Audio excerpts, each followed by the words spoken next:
Okay, this hat is always known as Old Spicy, and Old Spicy wants to tell you that this is not going to be another lecture on practical magic. That's a clue that we have been doing lectures recently on practical magic. Okay, so the basic purpose of magic is to accomplish things that you can't do in normal space-time.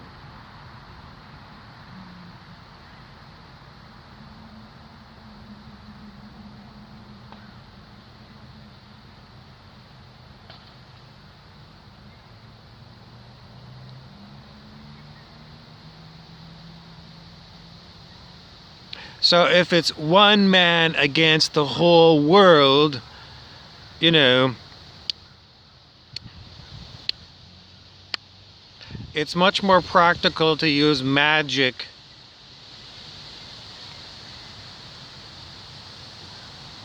with them as a group.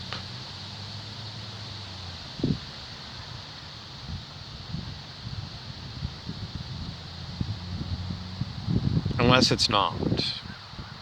The very famous magician known as the Mule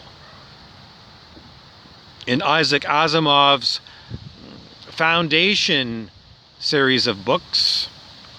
The Mule was born sterile because can't remember the details, but he was a bit of a mutant.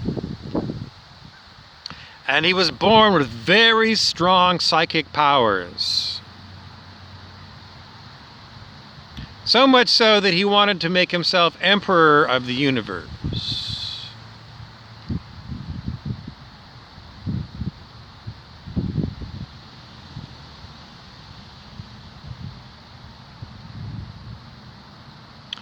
So our understanding of the way the Mule did his magic, it was just simply his will. He didn't have to say abracadabra. He didn't have to light 10 candles. He didn't have to draw a pentagram. He didn't have to make the cross sign, you know. He didn't have to do anything. It was just his will, and that's what would happen. In other words, this particular person is bothering me. It would be his will that would just make that person become his slave, and, you know, maybe he'd give him a signal, just go over there, get out of my sight. I don't want you right now. You're in the way. So that was the way the Mule did it all. Can you learn to be a mule?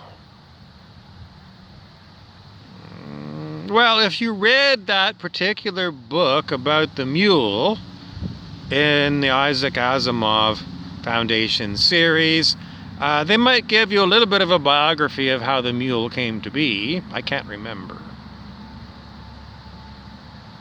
But the story was about other people who worked together to watch out for people who were like the Mule that wanted to become emperor of the universe.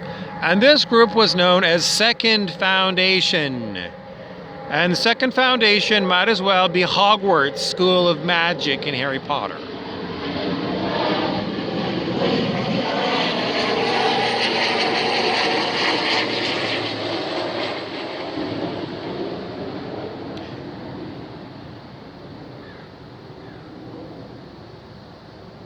There are plenty of other stories I'm going to tell on the subject of practical magic, and one of them is going to be, what happens in spiritual wars?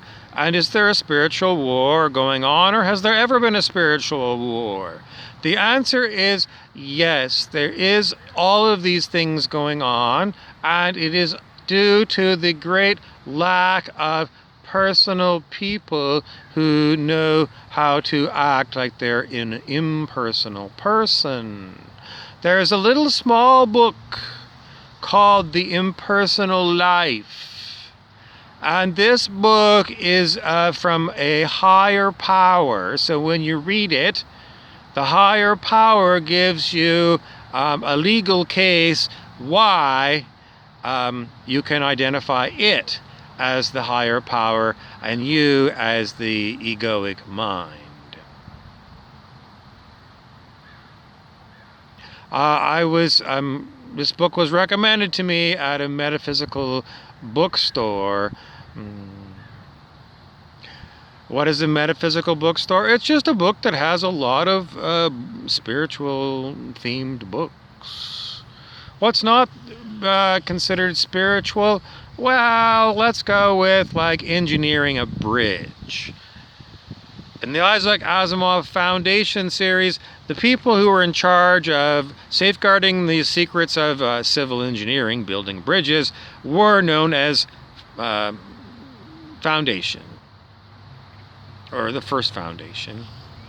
They would just call it Foundation, and it would be just a place where science knowledge would be kept.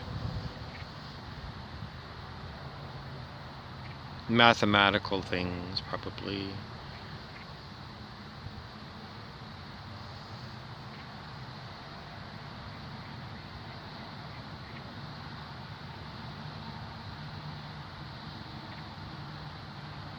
So, getting back to practical magic, what good are these stories to us? Well, if you want to figure out how to become a magic person, you have to go and design your own course, your own training program of how you're going to learn to be a magic person.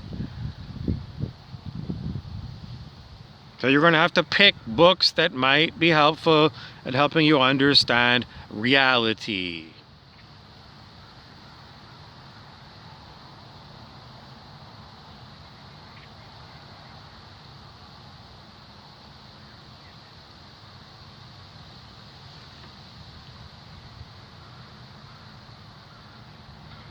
Are you addicted to magic? Are you looking for like the AA for magic? I'm a recovered magician. It's been 6 hours since I last did magic.